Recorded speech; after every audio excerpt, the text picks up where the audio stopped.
1995లో మీరు ప్రజలకు త్రాగునీరు కావాలని మీరు అనేక పోరాటాలు చేయడం జరిగింది. ఆ సందర్భంలో మీరు జైలుకి వెళ్ళడం కూడా జరిగింది. అసలు ప్రజల కోసం పోరాటం చేసిన మిమ్మల్ని జైల్లో ఎందుకు వేసారంటే ఏం చెప్తారు? 1996-97 లీలకారు ఉండే ఇక్కడ టీడీపీ ప్రభుత్వం కూడా ఉన్నట్టు. టీడీ ప్రభుత్వం అప్పుడు లీలకారు ఉండే, విపరీతమైన లీలకారు. కాలనీలు రోజు రోజుకు అభివృద్ధి చెందుతున్నాయి, రోజుకు కాలనీలు పెరుగుతున్నాయి. ఎల్బీనగర్ నీళ్ళ బొట్టు లేదు. Sagar pipe second line first line ఏదైతే ఉందో రెండు ఎల్బీనగర్ నుంచి వచ్చినాయి, కానీ ఎల్బీనగర్ ప్రజలు నీళ్ళు తాగలేకపోయారు. 2014 అసెంబ్లీ ఎన్నికల్లో కాంగ్రెస్ పార్టీ నుంచి దేవిరెడ్డి సుధీరెడ్డి ఎల్బీనగర్ నుంచి పోటీ చేయడం జరిగింది. ఆనాడు టీఆర్ఎస్ పార్టీ నుంచి ముద్దగౌని రామ్మోహన్ గౌడ్ పోటీ చేయడం జరిగింది. ఆ రోజులల్లో ముద్దగౌని రామ్మోహన్ గౌడ్ టీఆర్ఎస్ పార్టీ నుంచి ఓడిపోవడానికి ప్రధాన కారణం మీరే అని ఎల్బీనగర్ నియోజకవర్గ ప్రజలని అంటున్నారు. వాస్తవం, ఇది మాత్రం వాస్తవం. ఎందుకు ఆయన ఓడిపోవడానికి ప్రధాన కారణం మీరెందుకు అయ్యారు? ప్రధాన కారణం ఎందుకంటే నేను 1990లో ముద్దగౌని రామ్మోహన్ గౌడ్ ఆధ్వర్యంలో మనం పనిచేసినాం. ప్రధాన కార్యదర్శిగా ఎల్బీనగర్ టౌన్ కాంగ్రెస్ ప్రధాన కార్యదర్శి చేసినాం.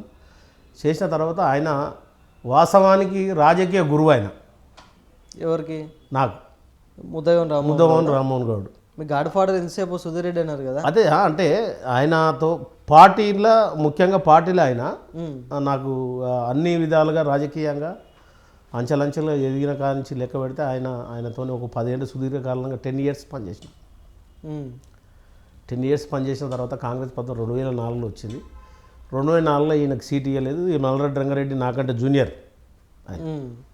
జూనియర్ అంటే నేను పార్టీలో ఉండగా మా ఎల్బీనగర్కి వచ్చి పోటీ చేసి కాంగ్రెస్ నుంచి తీసుకున్నా, కాంగ్రెస్ గెలిచింది.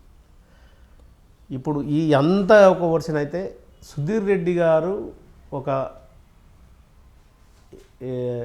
ఈ 2004 నుంచి 2014 ముద్దగౌని రామ్మోహన్ గౌడ్ ఓడిపోవడానికి మీరెందుకు కారణమయ్యారని అడుగుతున్నాను. నేను ఎందుకు కారణం అంటే 2018లో టీఆర్ఎస్ ఫుల్ గాడుపు ఉంది. అవును, 2014 విపరీతమైన ఫ్లోయింగ్ ఉంది బాగా.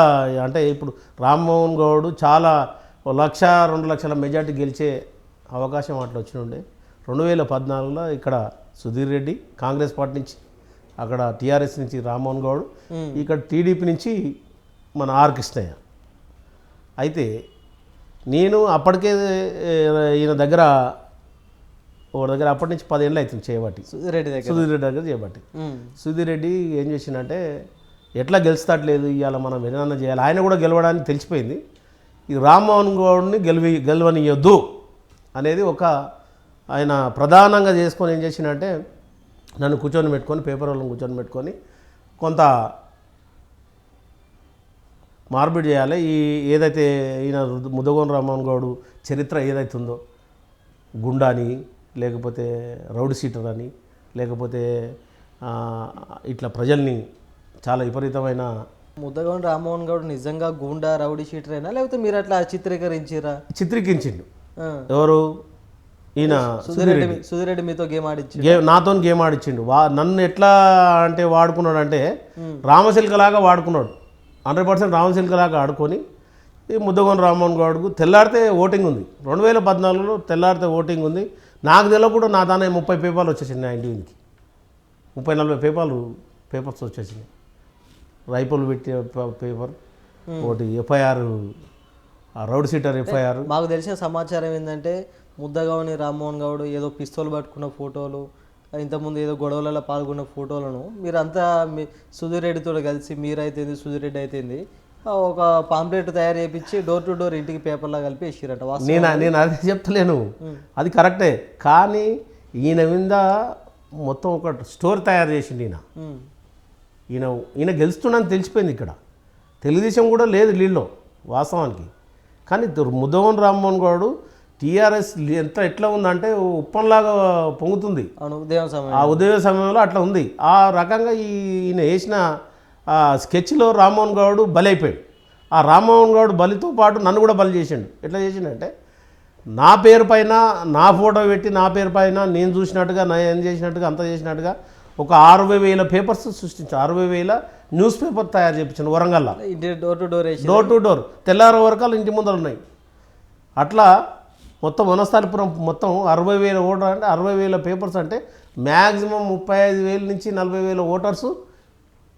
నీకు దానికి షాక్ వచ్చేసింది వాళ్ళకి. అరే ఇంత నేపథ్యం ఉన్నోనికి ఎట్లా ఓటేస్తాం అనేది జనాలు ఎంచుకొని ఆయన్ని ఎవరిని ఆర్ కృష్ణని ఎంచుకున్నారు. మొత్తం 2014లో ముద్దగం రామ్మోహన్ గౌడ్ని ఒక రౌడీగా 30,000 నేనే ఓడగొట్టించా చిత్రీకరించి. అది సుధీర్ రెడ్డి నేపథ్యం. ఇప్పుడు కూడా అంతే. నేను కొన్ని ఆయనని కొన్ని ప్రశ్నలు అడిగినందుకు నా ఇల్లు కూడా ఓడిపించిండు మొన్న. అంటే ప్రశ్నిస్తే ఎదురుదాడే ఎదురుదాడి ఇల్లు కూడా ఓడిపించిండు, 2 బాత్రూమ్లు కూడా ఓడిపించేసిండు, నోటీసులు ఇప్పించేసిండు. నేను చిన్నగా అంటే ఎలివేషన్ చేస్తున్నా. నేను ఇది అన్ని కొన్ని ప్రశ్నించినందుకు, కొన్ని ఆయన చేసే విధానాలు ప్రశ్నించినందుకు నా ఇల్లు కూడా ఓడిపించేసి నోటీసులు ఇప్పించేసి చాలా చాలా చాలా బీభత్సం చేసిండు.